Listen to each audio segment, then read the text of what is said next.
To do, she separates the whey from the curd and she boils up the whey. So on the side there, it's not boiling water, but boiling whey. And when the whey boils very slowly on the top of it, raise up another type of cheese. It's a light white cream that she have to scream off. And it looks like this. So if you love Italian food, you can tell me the name of this light cream Italian cheese. Right, who said that? Brava. Do you know what means ricotta translated in English? Ricotta. Brava! You get a double shot of limoncello. So that means twice cooked, yeah. So it's not a name of a cheese, but it's a process.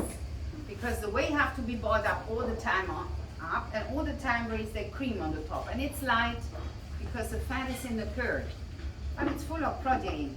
We use a lot of ricotta. We use it to fill in cannelloni, in ravioli, in lasagna, or we bake cakes. You will have it 2 times, fresh and then at final bake.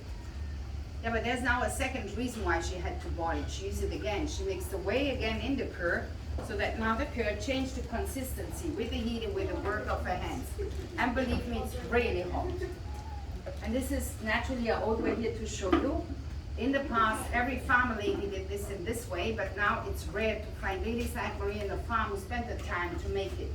Too much time, it takes 4 or 5 hours, and it's not also rare to find it. So you find the mozzarella everywhere. You find it most in a round shape like a bowl, filled in the bag with the liquid. But this is very normal. She doesn't like it and she doesn't make it. Maria have different shapes for different uses. The one that she most makes is a treccia. Treccia means braid or plait. It's a nice round braided ring. That is the shape that the people love to buy because it's nice for the presentation.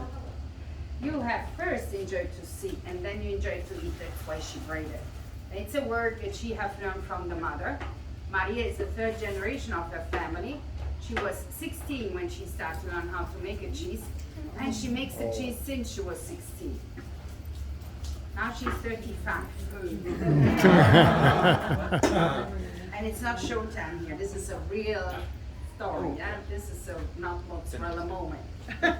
This is a real story. This she makes every day, 7 days a week, and that for the whole year long. So that means no vacation.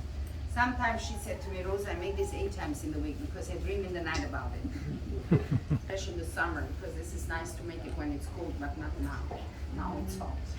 It's not so nice to make this every day to cheese. And you know the result, it's not a lot what you get out. 10% of cheese comes out of the quantity of milk that you get from the cows. So that is 7 kilos in the morning, same thing also in the evening. To give you an idea, 10 of these braids a day. So this we serve to all the guests who come to visit the farm. And we are not open to everybody because it's not a restaurant. Just a farm who have opened the doors 1994 to let come people in, guests, that they have a flavor of Sorrento served. There's something produced in the farm. Let's say that you have a new concept in the States. I've heard it's called farm to the table. Yeah. That's all here. So you're in the right place. Now look the way how she braided.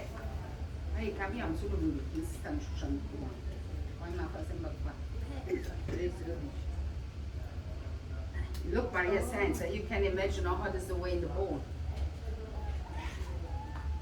And if you want, in 10 Italian seconds, you can take a nice picture with Maria and the braid. She loves that part. She doesn't speak English, but she understands it. And before you take the picture, she wants to tell you something. So listen first, listen, and then take the picture after this. But listen.